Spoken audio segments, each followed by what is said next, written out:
मजबूर हैं और यही सच भी है, हम कहने पर भी मजबूर हैं और यही हकीकत भी है। क्योंकि अल्लाह ने कुरान में क्या कहा, अल-यौम अकमलतु लकुम दीनकुम व अतममतु अलैकुम निअमती व रज़ीतु लकुमुल इस्लाम दीना। अगर कोई आदमी आपके सामने दुनिया की किसी तहजीब को खूबसूरत बनाकर पेश कर रहा है तो उधर नहीं जाना है, आपके कुरान के मुताबिक आप जाएं, शरीयत के मुताबिक जाएं, चूंकि अल्लाह ने कहा कि यही आखिरी संविधान है, यही आखिरी तरीका है। इसी को यजुर्वेद के अंदर बयान किया गया, यज्ञम परचुचाम यवम यज्ञमा। यज्ञमो पहले अम्र है, जैसे हम लोग अरबी में बोलते हैं इजरिब मार स्मा सुन कुल कहो, ऐसी पहले अम्र में संस्कृत में भी होता। यज्ञमो उपविशतु खादतु खाओ, चलतु चलो, पढ़तु पढ़ो, नेत्रतु देखो। संस्कृत में पहले अम्र है तो यज्ञमो यज्ञमो यज्ञम यज्ञम परचुचाम यमम। यज्ञ मीन्स भक्ति करना। हम लोग इसको क्या बोलते हैं अरबी में, इबादत गुजार। यज्ञ मीन्स भक्ति करना और इसी को अरबी में बोलते हैं इबादत गुजार। यज्ञ इबादत करो, जब कोई ईश्वर की इबादत करता है तो उसी को बोलते हैं क्या, योगी। ये उत्तर प्रदेश वाला योगी नहीं, योगी मीन्स ईश्वर का भक्त, उसको योगी बोलते हैं। योगी संस्कृत वर्ड है।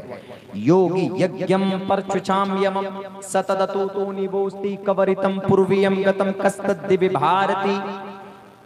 योग करो, इबादत करो उस तरीके पर जो बिल्कुल आखिरी है, जो बिल्कुल आखिरी है, जो हमेशा से चला आ रहा है। यज्ञम परचुचाम यम सतदतु तो निबोस्ति कवरितम पूर्वीयम गतम, तुम्हारे पूर्वज से चला आ रहा। पूर्वज से कब से, हजरत आदम के जमाने से। और हजरत आदम के जमाने से बेसिक कौन सा अकीदा है कि अल्लाह एक है, ला इलाहा इल्लल्लाह एकम ब्रह्म द्वितीयो नास्ते नहना नास्ते। यही ये चीज, ये बात, ये पैगाम बताई गई। तो हमारे पास जो कुरान है ये फाइनल संविधान है अल्लाह का।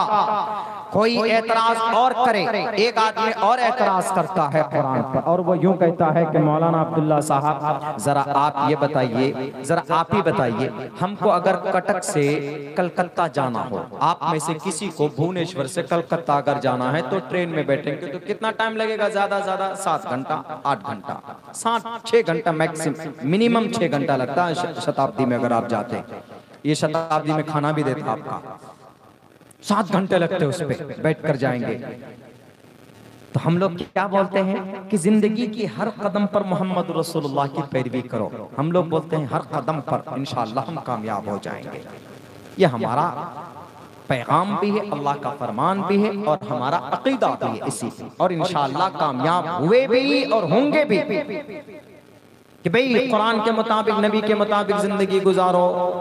तो अब एक आदमी सवाल करता है कि मौलाना अब्दुल्ला, आपके नबी पाक अलैहिस्सलाम के जमाने में तो ट्रेन, अल्लाह के नबी किस में सवारी करते थे?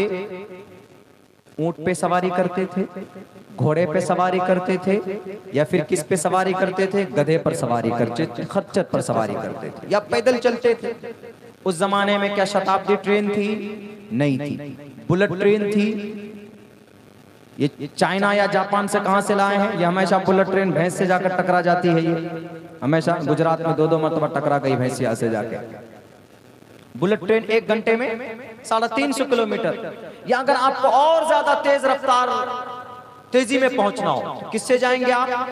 फ्लाइट से जाएंगे कि आप 1 घंटे के अंदर अंदर, बल्कि कम ही देर में 35 मिनट या 40 मिनट में कलकत्ता पहुंच जाएंगे।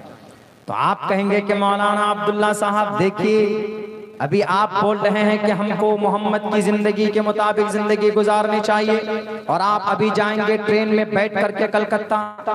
आप नबी के गुलाम हैं, नबी के आशिक हैं, तो क्या करना चाहिए? आपको गधे पर बैठकर जाना चाहिए, आपको ऊंट पर बैठकर जाना चाहिए, आपको घोड़े पर बैठकर जाना चाहिए या पैदल जाना चाहिए, तभी तो आप सच्चे आशिक रसूल हुए ना। या सिर्फ नहीं हम नारा लगाते हैं हम आशिक रसूल हैं, या सिर्फ हम नारा लगाते हैं हम अल्लाह के नबी के गुलाम हैं। जुबानी दावा करने से कोई फायदा नहीं है। अगर आपको जुबानी दावा ही करना है, जुबानी दावे के साथ साथ में अगर आपको सच्चा आशिक बनना है तो उनके अमल के मुताबिक अमल करो। अल्लाह के नबी ऊंट में जाते थे, आप भी ऊंट में जाओ। अल्लाह के नबी कभी कभी घोड़े पर सवारी करते थे तो घोड़े पर सवारी करें। आप क्यों जाते हैं जनाब अंग्रेज के बनाए हुए ट्रेन में? क्यों जाते हैं आप मोदी जी के लाए हुए बुलेट ट्रेन में बैठकर? अब क्यों जाते हैं आप वंदे भारत ट्रेन पर? क्यों जाते हैं आप तेजस ट्रेन पर? क्यों जाते हैं आप राजधानी पर? ये सब तो अंग्रेज के प्रोड्यूस किए हुए उनके प्रोडक्ट हैं, अंग्रेज ने भारत के अंदर में लॉन्च किया है। तो इसका मतलब है कि आप अंग्रेज के गुलाम बने, आप अल्लाह के नबी के गुलाम कहाँ हैं? हम यूं कहते हैं, इसीलिए वो कहते हैं, वो एतराज को और मजबूत करते हैं कि देखिए हमने कहा ना कि अल्लाह के नबी की जिंदगी अब नहीं चलेगी। अल्लाह के नबी की जिंदगी का जो जमाना था, जो समय था, वो 1450 साल पहले था, लेकिन अब जमाना नहीं है। अब जमाना मॉडर्न है। अब जमाना अपनी मर्जी के मुताबिक जहां जो मिले, जहां जैसी जिंदगी मिले, जहां जो फरावानी हो अमल कर लो, इसी को जिंदगी बोलते हैं, इसी को मॉडर्न बोलते हैं। इसीलिए अब दकियानूसी मिजाज को खत्म कीजिए, दकियानूसी अहकामात को बंद कीजिए। आप अपने कुरान को मदरसों में बंद कर दीजिए। आप अल्लाह के नबी की बात को मस्जिदों मिंबर तक ही रखिए। आप दुनिया वालों को मत पढ़ाइए, दुनिया वालों को मत बताइए कि नबी की जिंदगी के मुताबिक जिंदगी गुजारो। बताओ आपके नबी की जिंदगी में हम मजबूर हो गए, भुवनेश्वर से कलकत्ता जाना है, नबी के तरीके के मुताबिक जाएंगे तो जनाब 6 महीने में पहुंचेंगे, अंग्रेज के तरीके के मुताबिक जाएंगे तो अभी 6 घंटे में पहुंच जाएंगे, हवाई जहाज में बैठेंगे 35 मिनट में पहुंच जाएंगे। देख लीजिए अब हम में से कुछ लोग कम पढ़े लिखे होते हैं तो फौरन क्या करते हैं, फौरन वो कहते हैं कि अरे हाँ सही कह रहा है, जमाने के एतबार से हमको बदलना चाहिए। अकल को जो खुदा मानते हैं वो कौन लोग हैं? वो चाइनीज में जितने भी लोग बसते हैं ना चाइना में, वो टोटल के टोटल वो लोग हैं जो खुदा को नहीं मानते। वरना बुद्धिस्ट वो भी खुदा को मानते, उनका खुदा गौतम बुद्ध सिद्धार्थ है, भले ही वो इंसान था।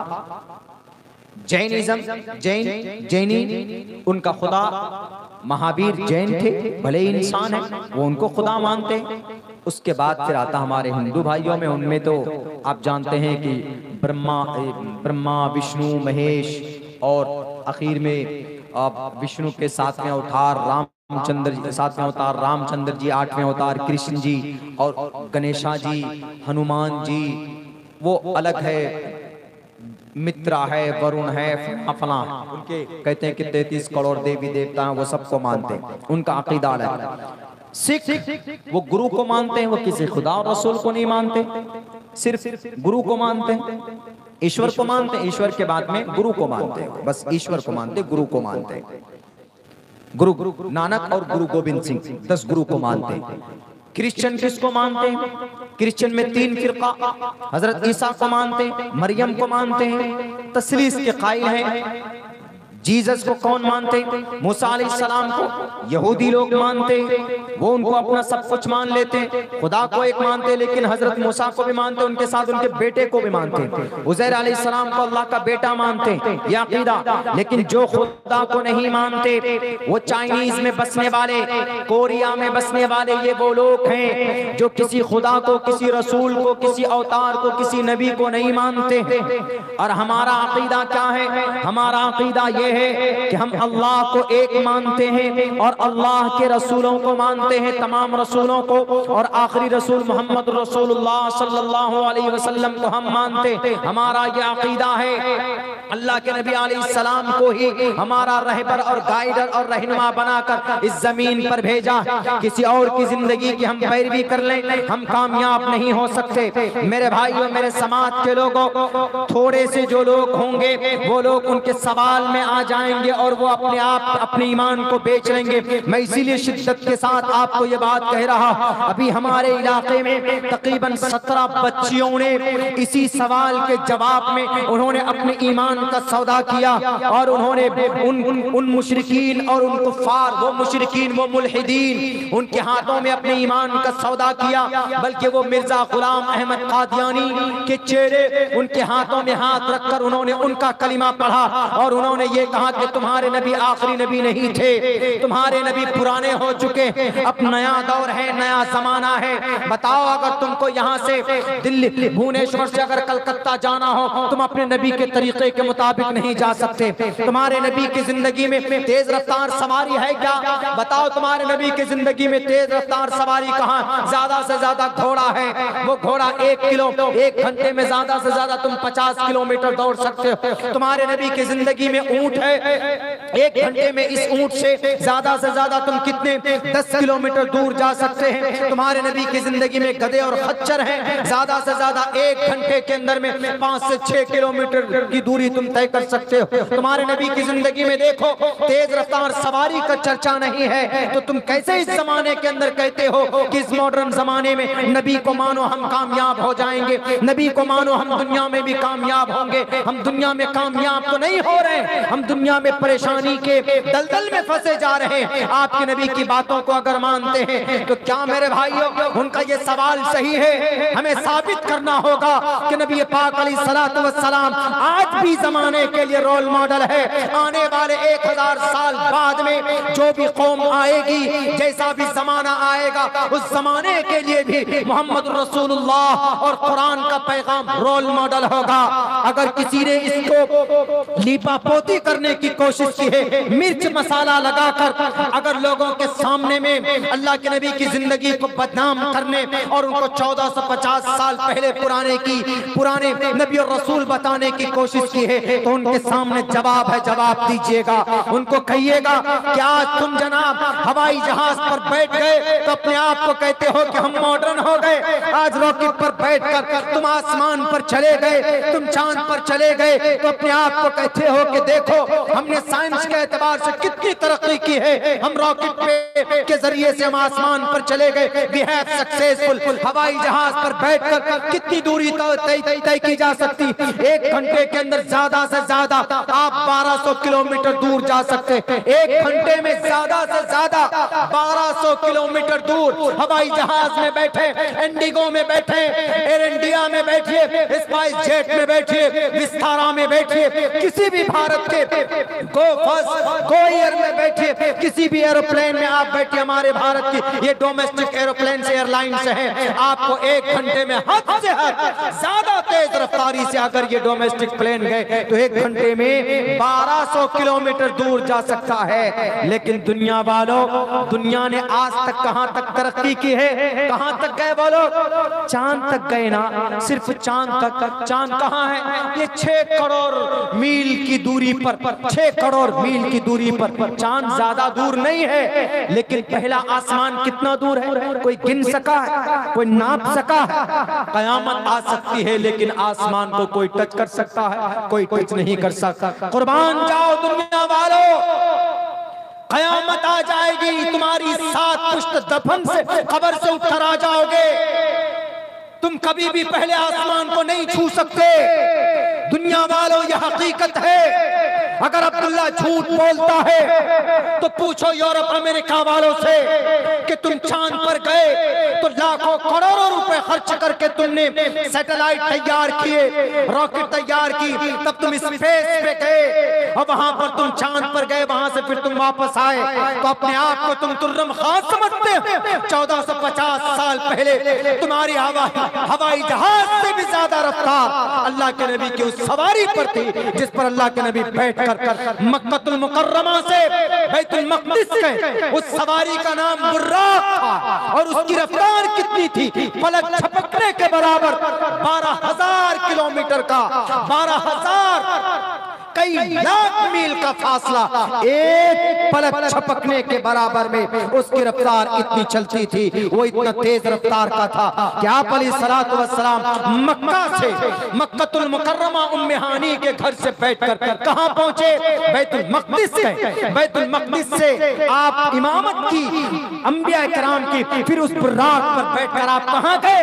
वहां से डायरेक्ट आप, चांद यहां पर है, आप चांद पर नहीं रुके, आप चांद से आगे पहले आसमान पर गए, दूसरे आसमान पर गए, तीसरे आसमान पर गए, चौथे आसमान पर गए, पांचवें आसमान पर गए, छठे आसमान पर गए, सातवें आसमान पर गए, वहां पर बैते मामूर पे गए। वहां जाने के बाद उससे आगे सिदरतुल मुंतहा पे गए, जहां से आगे जिब्राइल भी नहीं जा सकते। जिब्राइल ने कहा कि प्रॉफेट मोहम्मद यहाँ से आगे आप ही जा सकते हैं, यहाँ से आगे मैं भी नहीं जा सकता, मेरी भी इजाजत नहीं है। वो जिब्राइल जिनके जरिए से 30 पारे अल्लाह ने जमीन पर नाजिल किए, उस जिब्राइल को भी परमिशन नहीं है। अमेरिका, जापान, इसराइल वालों, पूछो अपने पूर्वज से या पूछना कयामत के करीब आने वाली तुम्हारी टोटल बनाई हुई मसनूई रोबोट से, क्या तुम्हारी दिमाग में इतना दम है जो अल्लाह के करीब तक पहुंच सको? तुम हमारे नबी वो थे जो बुर्राक पर बैठकर अल्लाह के करीब से मुलाकात करके आ गए। अब बताइए, अगर लोग यूं कहें कि अल्लाह के नबी ने तो तेज रफ्तार सवारी उनकी जिंदगी में है ही नहीं, तो झूठ है कि नहीं? बुर्राक पता कितनी रफ्तार थी? उलमाए मुफस्सिरीन ने यह तशरीह की है, एक कदम यहाँ उनका, जैसे ये कदम है, पहला कदम उनका वहां पड़ता था जहां आप देख सकते हो, जहां तक, अगर आप यहां से लेकर, अगर आप कलकत्ता देख सकते हैं या जहां से सूरज निकलता है वहां देख सकते हैं, तो इसका पहला कदम वहां पड़ता था। और एक पहले कदम उठाने में कितना समय लगता है? मेरे ख्याल से आधा सेकंड भी नहीं लगता होगा आदमी को। आधे सेकंड में लाखों हजारों किलोमीटर का फासला तय करने वाला बुर्राक। हवाई जहाज कितना जाता है एक घंटे में? 1200 किलोमीटर। अल्लाह के नबी का हवाई जहाज क्या है? बुर्राक। कितना जाता? चंद सेकंडों में आप सिर्फ ये नहीं कि डायरेक्ट गए आसमान से अल्लाह के पास आ गए, नहीं, सैर तफरीह किया, जन्नत गया, जहन्नम गया, सारे पूरे ब्रह्मांड, ब्रह्मांड, पूरे ब्रह्मांड। ये एक ग्रह है, ये पृथ्वी है, 6 करोड़ 30 लाख मुरब्बा मील के इलाके में जो जमीन है, नहीं, तो इस जमीन पर ये एक ग्रह, ऐसे ही हमारे गैलेक्सी में 8 ग्रह हैं, ऐसे ही 8 ग्रह, इसी को एक ब्रह्मांड कहा जाता है। तो इसी ब्रह्मांड पे अल्लाह के नबी अलैहिस्सलाम चंद सेकंडों में घूम फिर करके आ गए। अगर बुलेट ट्रेन पे जाते, यहां से कलकत्ता जाइए तो पहले टिकट कंफर्म कराइए। अभी एक जगह हम जा रहे थे, शायद हाँ, अपने यहाँ से आ रहे थे कलकत्ता, 1-1.5 हफ्ता पहले की बात है। टिकट बनाने में भी गड़बड़ी हो जाती है। हमारी सीट नंबर भी वही 30-32,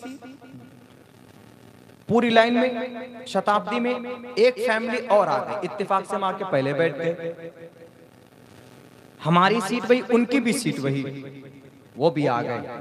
बोला हमारी भी C6 में 31, 32, 33 नंबर है सर।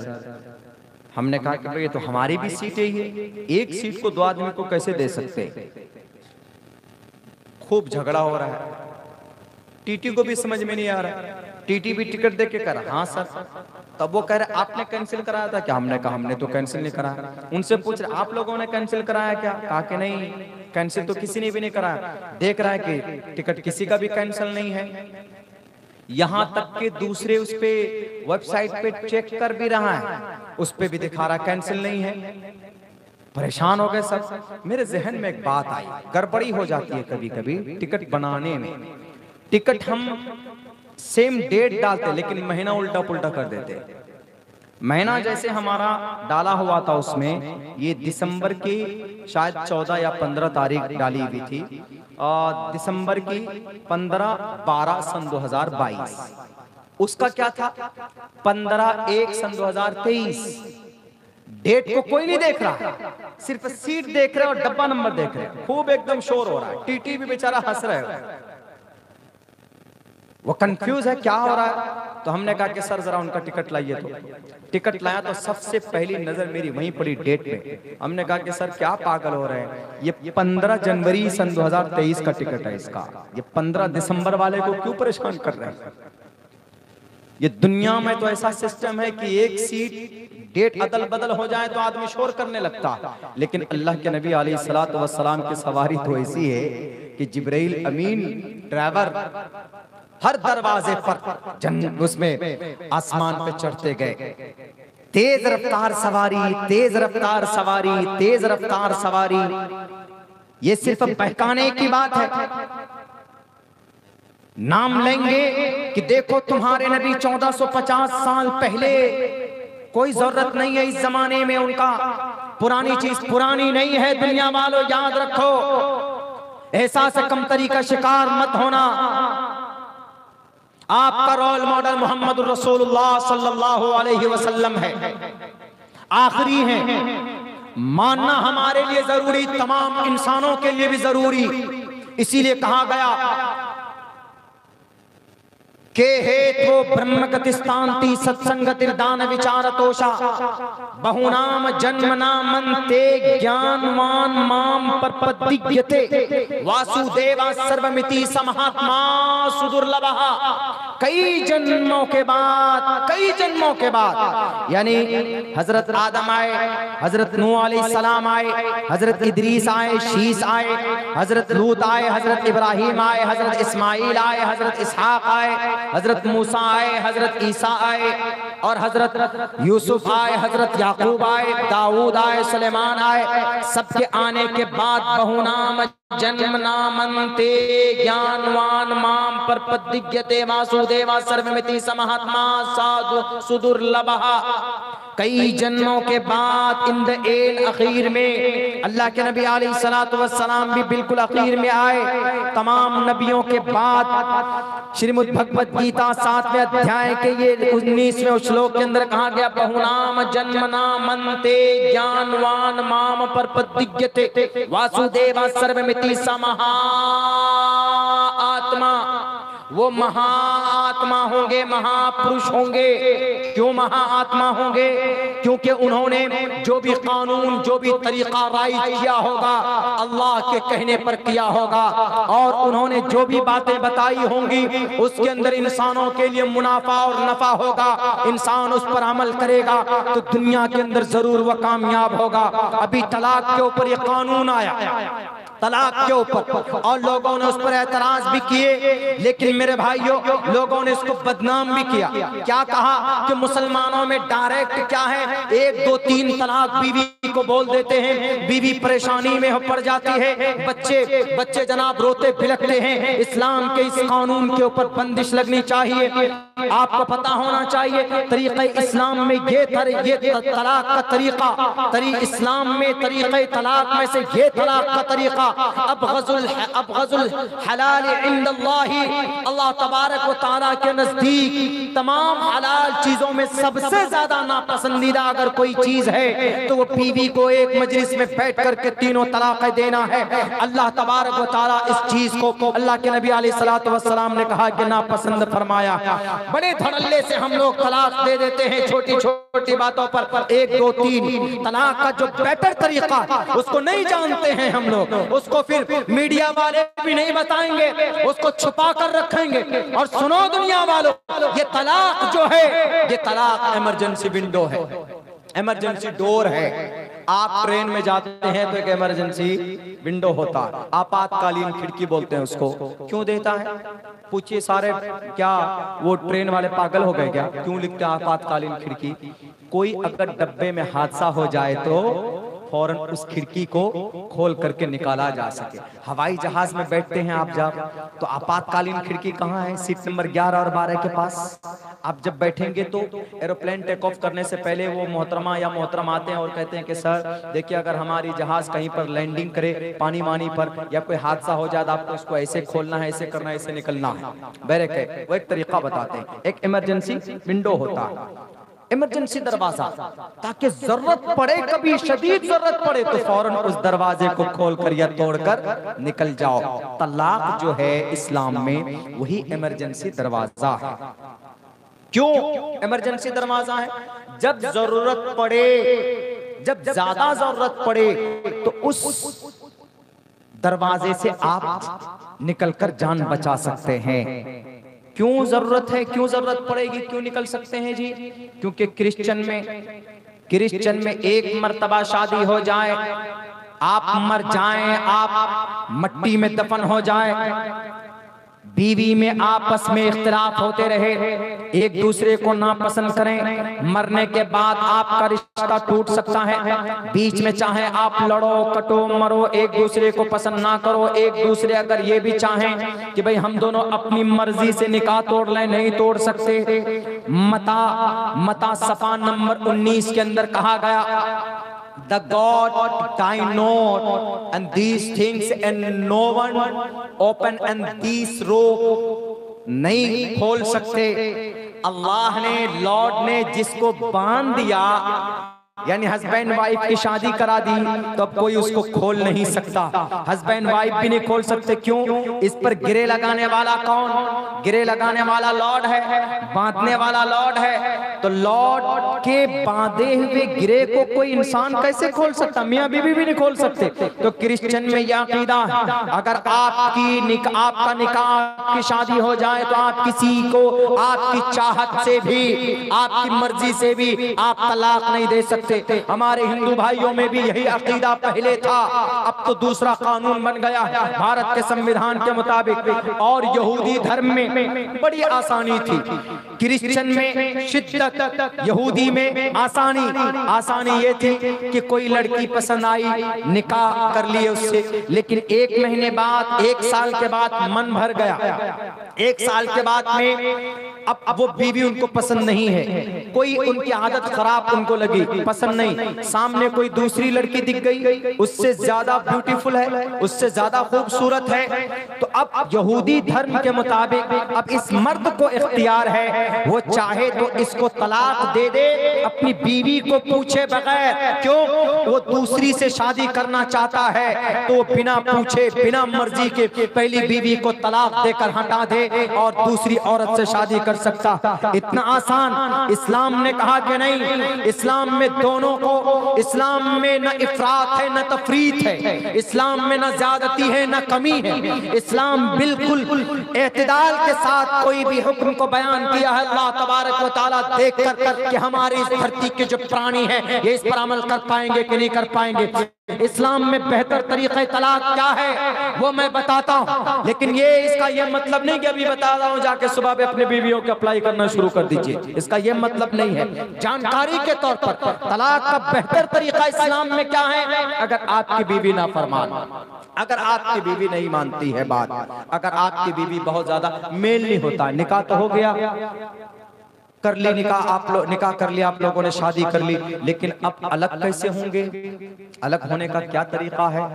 तो एक तरीका यह है कि अगर हस्बैंड वाइफ, पहली बात तो क्या है, ज़जरो तंबीह, नसीहत हो, समझाना बुझाना हो, बिस्तर अलादा किए जाए ताकि मामला सुधार हो। जब इन तमाम मैटर को करके देख लें, सारे अफाल करके देख लें, सारे तरीके अपना लें, तब भी सुधार पैदा ना हो, तो एक तरीका है, आपकी बीवी पीरियड में है, मान के चलिए आपकी बीवी अय्याम मखसूस में है, पाक हुई जैसे ही बीवी, तो पाकी के फौरन बाद, जबकि आपने उससे सोबत नहीं की, आप उससे मिलिए नहीं, बल्कि पाकी के फौरन बाद आप अपनी बीवी को एक तलाक दीजिए, जो बेटर तरीका है तलाक देने का, जो बेटर तरीका, एक तलाक दीजिए आप अपनी बीवी को। एक तलाक देंगे तो अभी आप तलाक दे दिया, आप कहेंगे मैडम मैं तुमको एक तलाक देता हूं, तलाक हो गई बीवी की, अभी निकाह नहीं टूटा। तलाक का वर्ड ऐसा है, दे देने के बाद तब पता चलता है, अरे यार तलाक दे दी हमने। बोलते हैं ना, ऐसा होता है कि मौलाना हमने नशे में दे दी, मौलाना हमने गुस्से में दे दी, मौलाना हमने ऐसे दे दी वैसे दे दी, अब कुछ रास्ता निकालिए। वो दे देते हैं, उसके बाद मुफ्ती साहब को, काजी साहब को आके परेशान करते हैं, अमीर शरीयत के पास जाते हैं, नायब अमीर शरीयत के पास जाते हैं, परेशान करते हैं। उससे पहले जो बेहतर तरीका है, बीवी को आपने एक तलाक दी, अब बीवी आपकी, अब यहां पर चांस है 3 तुहुर तक, यानी तकरीबन 3 महीने तक आपके पास टाइम है। आपकी बीवी अभी निकाह से नहीं गई है, अभी आपकी बीवी इद्दत में रहेगी। अब इस 3 महीने के टाइम में आपके पास वक्त है। एक तलाक देने के बाद हो सकता है कि दोनों आपस में, दोनों के दिल में ये बात पैदा हो कि नहीं, ये तलाक गलत चीज है, ये तलाक हम लोगों को अलग नहीं होना चाहिए, हमारे छोटे छोटे बच्चे भी हैं। तो इसी बीच में चाहे तो शौहर या बीवी ही कहे कि हम जो गलती हम कर रहे थे हम नहीं करेंगे, आप अपनी तलाक वापस ले लीजिए। तो अब शौहर उस तलाक को वापस ले सकता है। वापस लेने का बेहतर तरीका यह है कि 2 मर्द को या 2 औरत 1 मर्द को, बेहतर तरीका तलाक रजी, तलाक वापस लेने का यह है कि मैं इसको दोबारा अपने निकाह में लेता हूँ या मैं उसको रखता हूँ, या भी और भी तरीके हैं। तो अब यहाँ पर दोबारा अपनी बीवी तलाक वापस ले लिया है, निकाह खत्म नहीं हुआ, मैटर सॉल्व हो गया। लेकिन देखिए अब 3 महीने के अंदर अगर ये मैटर नहीं, उन्होंने वापस नहीं लिया अपनी बीवी को, तो 3 महीने के बाद में इद्दत गुजरने के बाद बीवी अलग, निकाह खत्म हो गया, शौहर अलग। वो बीवी कहीं और भी जा सकती है, शौहर कहीं और भी जा सकता है। लेकिन अगर खुदा ना खास्ता ये 3 महीने के बाद होश में आया, शौहर भी और बीवी भी, अरे नहीं यार हमारा तो निकाह टूट गया, यादें सताने लगी मोहतरमा की, बच्चे याद आने लगे, तो ऐसी सूरत में शरीयत ये कहती कोई बात नहीं, तुम लोग दोबारा आ जाओ, दोबारा निकाह कर लो, असर नो निकाह कर लीजिए। अब इसमें हलाले की बात नहीं आएगी। देखिए है हलाला पलाला, कितना अच्छा तरीका है, कितना अच्छा ऑप्शन दे रहा है। दुनिया के किसी भी शरीयत में ये निजाम नहीं है जो निजाम इस्लाम के अंदर है इतना अच्छा सिस्टम, कितना अच्छा तरीका बताया अल्लाह ने, अल्लाह के नबी अलैहि सलाम ने। लेकिन इसको हम लोग नहीं अपनाते। बस मैडम ने थोड़ी गलती की, थोड़ी ऊंच नीच हुई, फौरन मैडम को 1 2 3 भागो निकलो। बाद में बच्चा दिखे, बच्चा रो रहा, उधर बच्ची रो रही है, उधर रिश्तेदार कान में, माँ उधर आकर के घूसे मार रही, उधर बहन आकर थप्पड़ मार रही, तूने क्या किया। उसके बाद काजी साहब कोई रास्ता निकालिए। एक बात याद रखिए, मैं 2 टोक लफ्जों में बोल रहा, अगर आपने प्रेशर में आकर 3 तलाक देने के बाद अगर आपने कोर्ट मैरिज कर लिया बिना शरीयत के प्रोसेस के, शरीयत के प्रोसेस को नहीं फॉलो किया, हमारे यहाँ कई जगह इस तरह के केसेस आए। काजी साहब के पास गया, उन्होंने कहा कि मैं अब तो गोली बंदूक से निकल गई, अब अगर तुम दोबारा उसी से निकाह करना चाहते हो तो अब एक ही तरीका है बाबू, अब तुमको वही हलाला उसी मरहले से गुजरना पड़ेगा। अब उस मरहले में जिससे तुम्हारी बीवी की का निकाह की शादी होगी, हम उनको प्रेशर भी नहीं डाल सकते, ये कैद भी नहीं लगा सकते, बल्कि कैद लगाकर शादी करना लानत है, हराम है, नाजायज है ये फेल। मुफ्तियान किराम, उलमाए किराम की मौजूदगी में मैं एक तालिब इल्म आपसे बात कह रहा हूं, नाजायज और हराम निकाह करे, अगर उसका शौहर दूसरा शौहर उसको दे दे अपनी मर्जी से, तलाक दे दे, तभी आप शौहर अव्वल इद्दत के बाद निकाह कर सकता है। वरना ये 1 2 रात रखे और जनाब फिर से उनसे जबरदस्ती तलाक दिलवा दो और अपने पास रख लो, नहीं चलेगा ये हीला, नहीं चलेगा ये बहाना। अब बहुत से लोग कहते हैं कि अच्छा इस्लाम में तो इसकी इजाजत नहीं है ना, कोर्ट मैरिज कर लेते हैं लोग, कौन रोकेगा, जाके कोर्ट मैरिज कर लेते। तुम 100 दफा कोर्ट मैरिज कर लो, तुम्हारे मिलने के बाद जो औलाद पैदा होगी वो हरामी नस्ल कहलाएंगी। तुम शरीयत के साथ खिलवाड़ करते हो। इस्लाम में जो सही तरीका बताया उसको मानने के लिए तैयार नहीं। वो जो पहली तलाक दिया आपने, फिर निकाह किया आपने, फिर पता चला कि फिर बीवी वैसी गड़बड़ी कर रही है, तो फिर एक चांस वैसा ही कर सकते हैं जैसा पहले आपने पहली तलाक दे करके किया, दोबारा भी आप कर सकते हैं। कितना आसान तरीका, दुनिया की किसी शरीयत में इतना आसान और इतना सरल तरीका नहीं बताया गया। दुनिया की किसी किताब में औरत को हुन्ना लिबासुल लकुम व अंतुम लिबासुल लहुन्ना, औरत को लिबास नहीं कहा गया। दुनिया के अंदर किसी भी किताब में औरत को मर्द के लिए, मर्द को औरत के लिए बाइसे तस्कीन नहीं बताया गया। ये जो चीखते हैं, चिल्लाते हैं, ये जाशी करने वाले, नौजवान बेटियों की इज्जतों को लूटने वाले, इनकी किताबों के औरत के अंदर औरतों का सम्मान मौजूद है। ये तो नार्यस्तु पूजनते रमनते तत्र देवता तत्र तास्तु, न पूजनते न रमनते न तत्र देवता। वो सम्मान इस्लाम के अंदर है। उस कुरान करीम के अंदर ये तरीका अल्लाह तबारक व तआला ने बताया, अत-तलाक़ु मर्रतान व लहुन्न मिस्लु लज़ी अलैहिन्न बिल मारूफ। क्या है? ला जुनाहा अलैकुम इन तल्लक़्तुमुन निसा, तुम पर कोई हर्ज नहीं है, तुम अपनी बीवी को तलाक दे सकते हो सही तरीके पर। अगर तुम्हारे बीच में अंदेशा हो फसाद का, अगर तुम्हारे बीच में अंदेशा हो इस बात का कि दोनों के बीच में जिंदगी नहीं गुजर सकती है, तो औरत को उनके सम्मान के हिसाब से उनको छोड़ो और उनको अपने यहाँ से विदा करो। ऐसा कोई तरीका बताओ क्रिश्चियन अपनी किताब उठा करके लाए। अब्दुल्ला दलालत करेगा कि क्रिश्चियनिटी के अंदर निकाह हो जाने के बाद जब तक दम न निकल जाए तुम बीवी से अलग नहीं हो सकते। भले ही बीवी और हस्बैंड के बीच में कोई, उनके बीच में कोई अच्छी जिंदगी ना गुजर रही हो, मरेगा तभी रिश्ता टूटेगा। इस्लाम कहता है कि बिल्कुल नहीं, ऐसा नहीं होना चाहिए। अगर कोई मसला है, कोई बीमारी है, तो उसका हल भी होना चाहिए, उसकी दवाई भी होनी चाहिए। अगर ऐसी कोई बेहतरीन दवाई, बेहतरीन कोई तरीका है तो मजहब इस्लाम में और कुरान में, कहीं और नहीं है मेरे भाई। तो इसीलिए हम कहते हैं इस बात को कि प्राउड महसूस कीजिए, फख्र कीजिए, क्योंकि वक्त भी हो चुका है। फख्र कीजिए आप अपने मुसलमान होने पर। उड़ीसा के अंदर अल्हम्दुलिल्लाह बड़े दिल वाले मुसलमान हैं और अच्छी सूरत और सीरत को भी अपनाने की जरूरत है। पहले से तो हैं ही अल्हम्दुलिल्लाह आप लोग बड़े स्ट्रॉन्ग, दीनी एतबार से, दुनियावी एतबार से भी। लेकिन डरिए नहीं, खौफ मत खाइए। भले ही हमारे मदारिस के ऊपर तहकीक करें, कुछ भी करें, कहीं पर भी आप बस मुसलमान बनकर के रहिए, अल्लाह का नेक बंदा बनने की कोशिश कीजिए, तो इंशाअल्लाह अल्लाह आपकी मदद करेगा। नमाज पढ़ने से क्या मोदी जी ने रोका? फिर भी हम नमाज नहीं पढ़ते, क्यों जी? नमाज पर कोई कानून बना क्या? तलाक के ऊपर बना, नमाज पर तो नहीं बना है कोई भी कानून। सूद खाते हैं मुसलमान, क्या सूद खाने के लिए मजबूर क्या आरएसएस वालों ने, कि आरएसएस के भाई ने मना किया नहीं तुम सूद खाओगे तो तुमको सूद खाना पड़ेगा?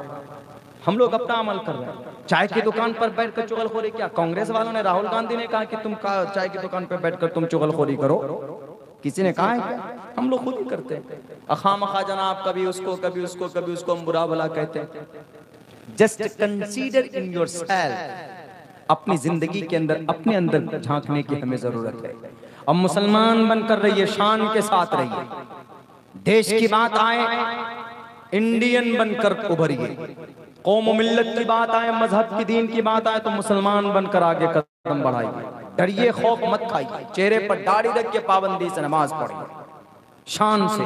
वो एक वाकया मशहूर है ना, उसको अपनी शान ने, अपनी जुर्रत ने, अपनी पहचान ने उसको पिटने से बचाया। वो एक बस में जा रहे थे, दो पैंट पहनकर थे दो लोग, बस में जा रहे थे, पैसा नहीं था। सोचा क्या कि कैसे सफर करें, टिकट लेना जरूरी है, पैसा है ही नहीं। तो कंडक्टर आया, तो कंडक्टर ने कहा कि भैया जरा पैसा लो, कहाँ जाना है? कहा कि जी कटक जाना है। तब टिकट ले लीजिए। कहा कि टिकट किस बात के लिए? मैं स्टाफ हूँ। पॉकेट में पेन भी रख लिया उन्होंने, 2-3। अब कंडक्टर भी बड़ा तेज था, उसको तो डेली सवारी चढ़ती हो तो देख लेता है कि कौन स्टाफ है कौन नहीं है। पहले जमाने में खूब चलता था, आज भी उत्तर प्रदेश के इलाके में जाएंगे आप तो वहां पर भी स्टाफ बहुत चलता है। बस में ट्रेन में बैठ गए, कौन है सर आप? स्टाफ हूँ। किस चीज का? जी फला रेलवे का, या फला पुलिस स्टेशन में हूँ, या वहां पे, या किसी स्कूल का प्रोफेसर हूँ, कुछ हूँ। तो वो लोग एकदम बन कर बैठ गए। कहा कि अच्छा आप स्टाफ हैं तो मैं कंडक्टर हूं ना, मेरे नाम का स्पेलिंग कीजिए तो आप। अब बेचारा कुछ जानता नहीं था। अब वो कंडक्टर बड़ा पुराना था, उसने दें घुसे उसको मुंह तोड़ के इसके दांत निकाल दिए बेचारे, मार मार कर। स्टाफ बनता है, तुमको कंडक्टर की स्पेलिंग नहीं आती है, कंडक्टर की स्पेलिंग क्या है, और अपने आप को कहता है कि हम स्टाफ। नीचे उतरो, नीचे उतार। दूसरा पैंट शर्ट वाला भी था, वो थोड़ा थोड़ा जानता था, नीम हकीम खतरे जान। अब उससे पूछा कि भैया टिकट का भुवनेश्वर जाना है और मैं स्टाफ हूँ, फला जगह एक स्कूल है, मैं वहीं का स्टाफ। अच्छा स्कूल में पढ़ाते हैं? अब आपको तो फिर कंडक्टर की स्पेलिंग आती होगी अच्छी तरीके से। उन्होंने कहा कि हाँ बोलो क्या करना, कहा स्पेलिंग कीजिए। कोई बात नहीं करता हूँ अभी। स्पेलिंग कर दिया, करने शुरू किया उन्होंने, CON पे जाके अटक गया। कहा कि क्या हुआ प्रोफेसर साहब, क्या हुआ? कहा कि आगे याद नहीं आ रहा है। कहा अच्छा ठीक है मैं याद दिला देता हूँ। उसकी भी धुनाई कर दी, पिटाई करके बढ़िया तरीके से। अब उसके आगे सीट पे एक हाफिज साहब भी बैठे थे, दाढ़ी थी, सर पर टोपी, और हाफिज साहब वगैरह इंग्लिश थोड़े ना जानते। पहले जमाने में बहुत कम, आजकल तो अल्हम्दुलिल्लाह हमारे मदरसों में भी बहुत सारे, वो कोई इंग्लिश बोलना या इंग्लिश जानना कोई बड़ी बात नहीं है, कोई बड़ी बात नहीं। मैंने इंग्लिश जो सीखा है, पढ़ा है, जो डिप्लोमा हमने किया वो फजीलत के बाद किया है, सन 2013 के बाद किया है। वरना पढ़ने के जमाने में ए तक याद नहीं आता था, हम लोग ABCDEFGHIJKLMN वो हम नहीं जानते। वोवेल से किसको बोलते हैं, कैपिटल स्मॉल किसको बोलते हैं, ये सब नहीं जानते थे हम लोग। अल्फाबेट्स क्या है ये सब नहीं जानते थे हम लोग। अभी तो अल्हम्दुलिल्लाह हमारा जो स्कूल है, कभी किसी सब्जेक्ट में हम अगर टेस्ट लेते हैं, अगर बच्चा कमजोर निकलता है तो मैं डायरेक्ट टीचर के क्लास में जाके बैठ जाता हूँ बच्चा बन करके, सर पढ़ाइए तो आप कैसे पढ़ाते हैं। अब वो टीचरों के पसीने छूट जाते हैं कभी कभी। इंग्लिश मीडियम, एक तो इंग्लिश में पढ़ना और फिर समझाना। हमने कहा मैं बच्चा हूँ, I am a student, you make me understand myself. आप समझाइए, आप जब हैं टीचर तो समझाइए, नहीं तो बच्चे से ज्यादा मेहनत कीजिए। टीचर बच्चे से ज्यादा मेहनत करना चाहिए टीचर को, ताकि हमको सुबह क्या क्या पढ़ाना है पहले रात में देखे वो हमको क्या क्या पढ़ाना है। मदारिस में ये निजाम आज भी है, सुबह को अगर शरह विकाया पढ़ाएंगे तो रात भर मुताला करेंगे, हाशिया में क्या लिखा है, बैन सुतूर में क्या लिखा है, इमाम अबू हनीफा का क्या मसलक है, इमाम शाफी ने क्या लिखा है, शेखैन का क्या है, साहिबैन का क्या। ये हमारे उलमा आज भी इस रस्म, आज भी इस तरीके को अपनाए हुए हैं अल्हम्दुलिल्लाह। तो उसके बाद एक हाफिज साहब थे। अब वो हाफिज साहब की इज्जत खतरे में, सर पर टोपी, चेहरे में दाढ़ी, सफेद कपड़ा, उनके पास भी पैसा नहीं था। उन्होंने भी सोचा था मैं भी कहूंगा मैं स्टाफ हूं। अब उन्होंने पीछे जो देखा है रिजल्ट, उनके 4-5 ग्राम खून सूख के कम हो गए, पसीने चालू। अब वो कंडक्टर उनके पास गया, हाँ मुल्ला जी टिकट। उन्होंने कहा कि खांसी की पहले, उन्होंने कहा कि हाँ मैं भी स्टाफ। अब पैसा था ही नहीं बेचारे के पास, उसने सोचा पिटना तो है ही, लेकिन उसके साथ साथ में सर पर टोपी, दाढ़ी, सफेद सफेद दाढ़ी, इज्जत खतरे में। दाढ़ी की भी इज्जत है, कपड़े की भी इज्जत है। अब बूढ़ा आदमी जैसे उनको पीटा है उन्होंने, उनके बस में बैठे हैं और झूठ ऊपर से बोल रहे हैं मैं स्टाफ हूं। उनको कहा कि कंडक्टर की स्पेलिंग करो, मैं तो सी भी नहीं बोल सकता सही से। अब अंदर अंदर डर रहा है, क्या करें क्या करें। उसके बाद बोला अच्छा ठीक है करता हूं। 2-3 सेकंड के लिए सर को नीचे झुकाया, उसके बाद उठाया, उसके बोला हाँ बोलिए क्या करना है। कहा स्पेलिंग करो, मैं कौन हूं, मैं कंडक्टर हूँ ना, मेरे नाम के स्पेलिंग करो कि मैं कंडक्टर में कितने अल्फाज आते हैं इंग्लिश में, वो बोलिए आप। स्टाफ है ना आप मुल्ला जी का। हाँ, अब जब मुल्ला जी भी था तो और ज्यादा स्ट्रांग होकर चढ़कर बोलने लगा, पूछने लगा, क्योंकि टोपी दाढ़ी देख करके तो लोग वैसे कहते हैं मौलाना साहब है, क्या जानते होंगे। अभी बात ना, वो लखनऊ में हम जो ट्रेन में चढ़ रहे थे, वो राजधानी ट्रेन है, राजधानी ट्रेन में तो जनरल मनरल बोगी होती नहीं है। अब चढ़ रहे हैं हम भी, तो गार्ड रोक दिया, कहा कहाँ जा रहे हैं मुल्ला जी, राजधानी है। हमने कहा कि राजधानी ट्रेन ही है ना, कोई रात तो नहीं, इंसान ही बैठते हैं ना। तो बोलता व्हाट इज योर बर्थ। हमने कहा अच्छा व्हाट इज योर बर्थ। हमने कहा अच्छा कोई बात नहीं, अब तो जवाब देना पड़ेगा। तब मैंने कहा my birth number is 22, please let me go there, मैं कोए। आधा समझ में आया, आधा नहीं समझ में आया। तो क्या बोलता, अंदर से जाइए, नीचे से घुसे, नीचे से घुस, बैग लेके जाइए, ऐसे सीधा बैग कीजिए। जाके बैठ गए 22 नंबर सीट। मैंने कहा माई बर्थ नंबर इज 22। हम लोग 22 बोल देते हैं, इंडियन अंग्रेजी हम लोग सिंपल बोलते हैं। वेयर इज योर हाउस ऐसे बोल देते हैं। लेकिन जब अमेरिकन या ब्रिटिश एक्सेंट में बोलेंगे, वहां की लैंग्वेज में जब बोलेंगे आप, तो आधी इंग्लिश को लोग खा जाते हैं। My birth number is 22, please let me go there, मैं कोए। मैंने उनको कहा था कि मेरा सीट नंबर 22 है, मुझे जाने दो, मुझे देर हो रही, मेरे रास्ता छोड़ो। मैंने ये कहा था उनसे। तो जब बाद में जाकर देखता है तब वो कहता अच्छा आपकी सीट यही है। हमने कहा हाँ मेरी सीट यही है। वो दाढ़ी वाला बेवकूफ समझ रहा होगा। तो बैरक है, तो अब वो कंडक्टर भी उनको समझ रहा था कि आप तो ये मौलाना के ऊपर हाथ साफ करेंगे, बढ़िया। लेकिन देखिए मदरसे के वो हाफिज साहब थे, वो नूरानी कायदा उर्दू अली बे पे टे थे, ये सब पढ़ाते थे बच्चों को, उर्दू पढ़ाते थे। अंग्रेजी कहाँ जानने गए। तो उन्होंने कहा ठीक है सुनाता हूँ, आओ। सर नीचे क्या, कहा देखो कौन हो तुम। कहा कि मैं हूं कंडक्टर, स्पेलिंग कीजिए। कहा काफ नून ज़बर कन, टे ये काफ ज़बर टर, टेरे ज़बर टर, कंडक्टर। अब ताज्जुब में पड़ गया वो कंडक्टर। अरे उसने कहा कि ये क्या है। कहा ये स्पेलिंग है। कहा ये स्पेलिंग जिंदगी में पहली बार सुनता हूं। कहा ये पहली बार ही सुनेंगे, ये स्पेलिंग है। कहा दोबारा बोलो बढ़िया से। अब दोबारा बढ़िया से पूरा हिज्जे शुरू कर दिया उसने। मीम याज बर मैं, नून गुन्ना मैं, काफ अलिस बर कार, आया ज़र री, मैं कारी, स्वाद अलिस बर सा, आबाज बर हिब, मैं कारी साहिब, है वापस हूँ, नून गुन्ना हूँ, मैं कारी साहब हूँ। ते मीम पेश तुम काम नून ज़बर कंटे, काफ ज़बर टक, टेरे ज़बर टर, तुम कंडक्टर हो। अब वो आदमी बड़ा आश्चर्य में पड़ गया, वो कंडक्टर। वो कह रहा ये कोई बड़ा प्रोफेसर लग रहा है। उसको कहा क्या आप यहाँ से उठिए, हुजूर आप यहाँ क्यों बैठे, आप चलिए स्पेशल वीआईपी सीट पे चलिए। उठा के वीआईपी सीट पे बिठा दिया। अरे भाई पता नहीं कौन सी लैंग्वेज में ये स्पेलिंग कर रहे हैं। उसके बाद पूछते हैं बाद में, जब सब जगह टिकट विकट काट के आके इज्जत से बैठे, मुल्ला जी ये कौन सी जुबान में आपने केस पर, ये तो बताइए आप। उन्होंने कहा, मैंने क्या कहा था, मैं स्टाफ हूँ। कहा मैं एक मदरसे का स्टाफ हूँ और मैं वहाँ उर्दू पढ़ाता हूँ, और ये उर्दू में स्पेलिंग है।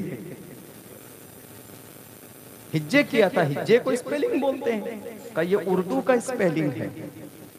तो बहरे का परमानेंट वो स्टाफ बन गया।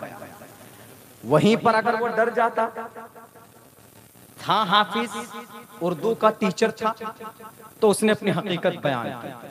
अगर वहीं पर डर जाता, CONS पे अटक जाता, तो उसकी भी पिटाई हो जाती बेचारे की, दाढ़ी पकड़ पकड़ कर मारता। लेकिन अल्लाह ने दिमाग में ऐसी बात डाली कि उसने देखिए अपनी अक्लमंदी का इस्तेमाल किया, जाहिर किया कि मैं जो हूँ वो उसने सुनाया, और अच्छे अंदाज में सुनाया और बताया सब चीज।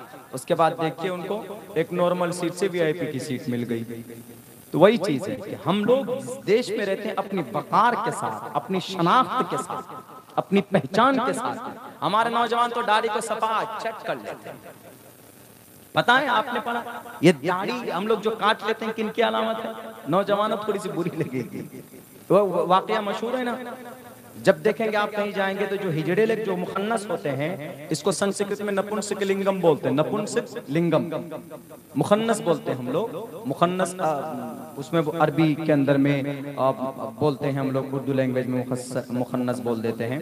मुखन्नस लोग सबके पास जाएगा, लेकिन दाढ़ी वाले पास जाता है? क्यों नहीं जाता है पता है? वो दाढ़ी वाले को ही मर्द में, हमारे नौजवान जितने दाढ़ी वाले नहीं हैं वो किसके पास नहीं जाते? औरत के पास नहीं जाते। वो क्या कहते हैं कि ये जितने भी दाढ़ी कटाते हैं, जितने नौजवान, ये सब के सब कोई मर्द नहीं है, ये सब के सब औरत के तरह है, इसीलिए हम उनके पास जाते हैं।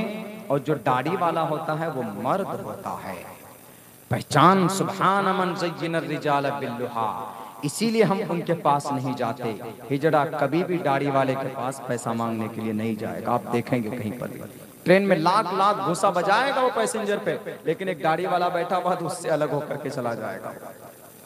ये कोई प्रूफ नहीं है, मैंने वैसी बात कही आप लोगों से, इसलिए बुरा नहीं मानिएगा। अलबत्ता दाढ़ी रखें, नमाज पढ़ें, एक एक सुन्नत पर अमल करें, इंशाअल्लाह तबारक व तआला दुनिया आज भी आपकी सदाकत को मानने के लिए तैयार। लोग आ गए हैं अब आहिस्ते आहिस्ते कुरान की बातों पर अमल करने के लिए, आहिस्ते आहिस्ते कर रहे हैं, आहिस्ते आहिस्ते एक एक हुक्म पर इंशाअल्लाह तबारक व तआला दुनिया को पता चलेगा कि मोहम्मद ने 1450 साल पहले जो शरीयत कुरान की शक्ल में लेकर आए थे, उस पर अमल करने में ही भलाई है। लिव इन रिलेशन को जायज करार दिया, लेकिन इस्लाम ने बिल्कुल मना कर दिया कि लिव इन रिलेशन जायज नहीं है। अगर उस पर अमल होता तो श्रद्धा की जान बच जाती। मीडिया वाले आप सोचेंगे, गौर करेंगे कि इस्लाम का फरमान सही था, कुरान का फरमान सही था कि गाना मत बनाओ तो किसी की भावनाओं को ठेस नहीं पहुंचेगी। अल्लाह ने कुरान में कहा कि गाना मत सुनो, गाना मत बनाओ। हमारे नौजवान गाना सुनते हैं और जनाब उसको कंपोज भी करने की कोशिश करते हैं। मेरे नौजवानों, इन चीजों में अपनी जिंदगी तबाह बर्बाद मत करो। मैं फिर से शुक्रिया अदा करता हूं, आज आप पूरी अराकीने जलसा का, गांव वालों का, एक एक जवानों का बड़ा जोश मैंने देखा है, मदरसे के अराकीन का। इन जोश को बाकी रखिए, एक एक अमल को, एक एक फ़ैल को, एक एक हुक्म को अपनी जिंदगी में दाखिल करने की कोशिश कीजिए। इंशाअल्लाह तबारक व तआला हम दुनिया में भी इज्जतदार बनेंगे और मरने के बाद हम जरूर कामयाब होंगे। बहुत बहुत शुक्रिया, जज़ाकल्लाह। अस्सलामु अलैकुम व रहमतुल्लाहि व बरकातुहू।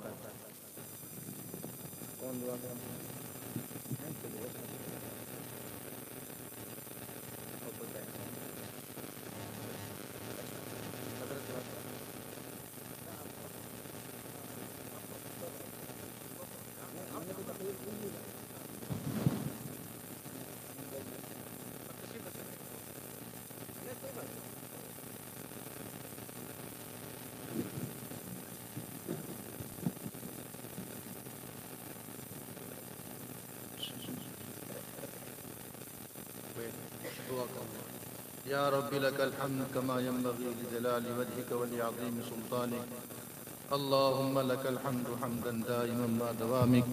अल्लाहुम्मा लकल हम्दु हम्दन खालिदन मा खुलूदिक। अल्लाहुम्मा लकल हम्दु बिल कुरआन व लकल हम्दु बिल ईमान। अल्लाहुम्मा लकल हम्दु बिमा हदैतना व लकल हम्दु बिमा सतरतना। अल्लाहुम्मा ला नुहसी सनान अलैक अंत कमा अथनैत अला नफ्सिक या अव्वलल अव्वलीन व या आखिरल आखिरीन व या राहिमल मसाकीन व या दल कुव्वतिल मतीन। ज़लमना अनफुसना व इल्लम तग़फिर लना व तरहमना लनकूनन्न मिनल खासिरीन। रब्बिग़फिर वरहम व अंत खैरुर राहिमीन। अल्लाहुम्मा इग़फिर लना मा क़द्दमना व मा अख़्ख़रना व मा असररना व मा अअलन्ना व मा अंत अअलमु मिन्ना। अंतल मुक़द्दिम व अंतल मुअख़्ख़िर व ला हौला व ला क़ुव्वता इल्ला बिल्लाह। अल्लाहुम्मा इन्ना नस्अलुका रिज़ाक वल जन्नह व मा क़र्रब इलैहा मिन क़ौलिन औ अमल। अल्लाहुम्मा इन्ना नअऊज़ु बिका मिनन नार। अल्लाहुम्मा बाइद बैनना व बैन ख़तायाना कमा बाअदत बैनल मशरिक़ि वल मग़रिब। अल्लाहुम्मा अग़सिल ख़तायाया मिनल माइ वस्सल्जि वल बर्द। अल्लाहुम्मा नक़्क़िना मिनल ख़ताया कमा युनक़्क़ा अस-सौबुल अब्यज़ु मिनद दनस। या अरहमर राहिमीन, नहनु इबादुका दुअफ़ा व अंत रब्बुनल क़वी, नहनुल मुज़निबीन व अंतल गफ़ूरुर रहीम, नहनुल अव्वादु बिद्दम्ब व अंतल अव्वादु बिल मग़फ़िरह। ए अल्लाह, हम तेरे गुनहगार कसूरवार बंदे हैं। ए अल्लाह, आप करीम रब हैं, अरहमुर राहिमीन हैं, अकरमुल अकरमीन हैं। ए अल्लाह, आप सत्तारुल उयूब हैं, आप गफ़ारुज़ ज़ुनूब हैं, बड़े बड़े गुनाहों को माफ़ करने वाले हैं। ए अल्लाह, हमें माफ़ फरमा दीजिए, हमारे मरहुमीन को माफ़ फरमा दीजिए, वालिदैन को माफ़ फरमा दीजिए, मौजूदीन और गायबीन को माफ़ फरमा दीजिए, मस्तूरात को माफ़ फरमा दीजिए, मर्दों को माफ़ फरमा दीजिए।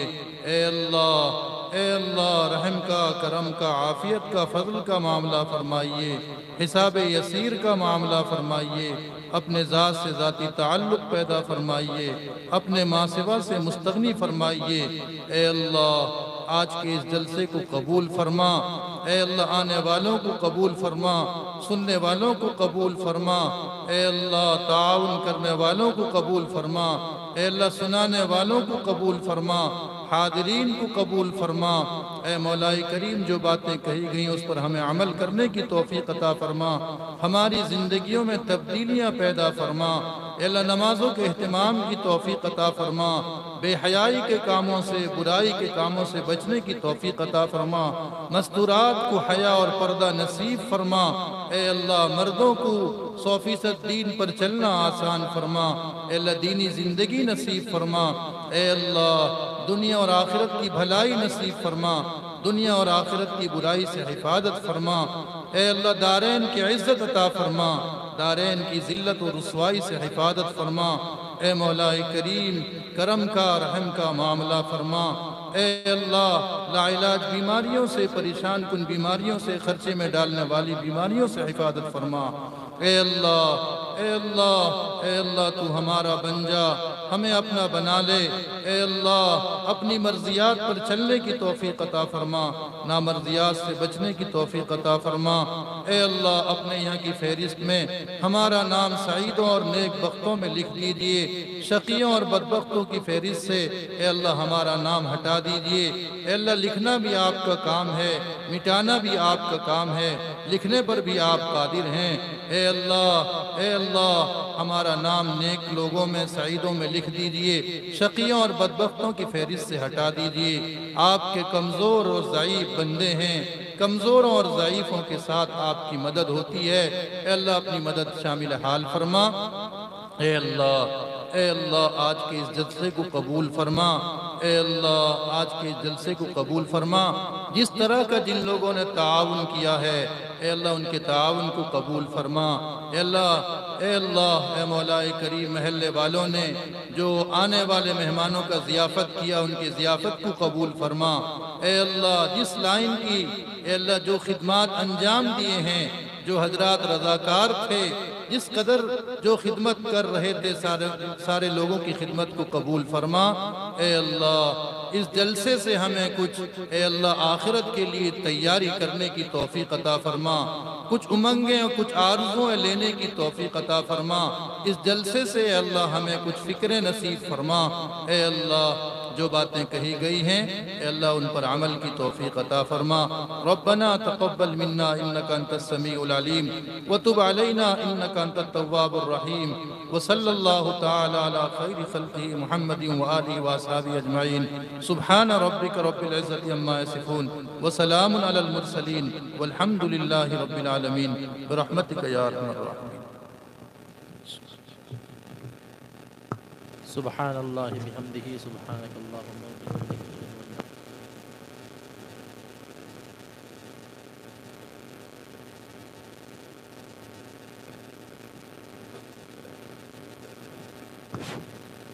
एक ऐलान ये है कि आज का बयान दोबारा सुनने के लिए यूट्यूब में एक चैनल है MT media Orissa, MT media Orissa, उस चैनल को सब्सक्राइब कर लें। इंशाल्लाह प्रोग्राम जो है जा चुका है, उसमें आप सुन सकते हैं। जो नौजवान हजरात हैं, अब उनकी शान में कुछ नज़्म जो है हाफिज़ अब्दुर्रहमान साहब भी लाए हैं, हाफिज़ अबू बकर साहब भी लेकर आए हैं।